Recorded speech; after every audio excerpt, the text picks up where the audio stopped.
Welcome to Thamirabarani engineering college. இன்னைக்கு embedded சிஸ்டம்னா என்னது அப்படின்னு பார்க்கலாம்.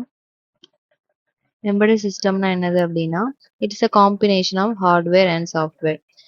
ஹார்ட்வேர் அப்படின்னா மைக்ரோ கண்ட்ரோலர், சாஃப்ட்வேர் அப்படின்னா நம்ம கொடுக்குற கோடிங். இந்த ஹார்ட்வேரும் சாஃப்ட்வேரும் சேர்ந்து ஒரு ஸ்பெசிஃபிக் அப்ளிகேஷன்ஸ் வந்து பெர்ஃபார்ம் பண்ணுது அப்படின்னா அதுதான் embedded system. For example calculator எடுத்துக்கிட்டோம் அப்படின்னா அதில் ஒரு அடிஷன் டாஸ்க் பெர்ஃபார்ம் பண்ணணும் அப்படின்னா அது உள்ள ஹார்ட்வேர் இருக்கும், அந்த அடிஷன் பெர்ஃபார்ம் பண்ணுறதுக்கான கோடிங் அதில் எம்பட் ஆயிருக்கும். ரெண்டுமே சேர்ந்து நமக்கு அந்த ஸ்பெசிஃபிக் டாஸ்க்கை பெர்ஃபார்ம் பண்ணுது. ஸோ கால்குலேட்டர் வந்து ஒரு எம்பெடட் சிஸ்டம். நெக்ஸ்ட் நம்ம டிஜிட்டல் கேமரா எடுத்துக்கிட்டோம் அப்படின்னா அதோட டாஸ்க் என்னது?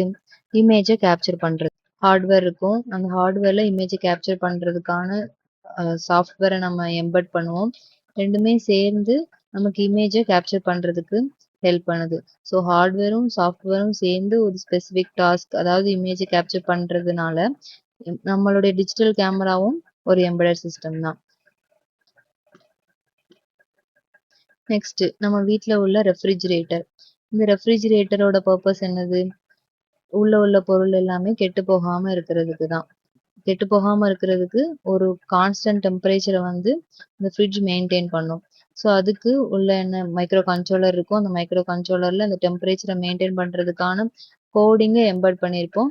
இந்த ஹார்ட்வேரும் அந்த சாஃப்ட்வேரும் சேர்ந்து என்ன டாஸ்க் பெர்ஃபார்ம் பண்ணும்? உள்ள டெம்பரேச்சரை மெயின்டைன் பண்ணும்.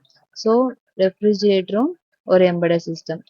இன்னும் என்னென்ன எக்ஸாம்பிள்ஸ்லாம் இருக்கு எம்பெடட் சிஸ்டம்க்குன்னா, DVD players, printers, camera, microwave ovens, gaming consoles, set-top boxes, wireless router, GPS receivers, robots எல்லாமே examples of embedded systems. Thank you.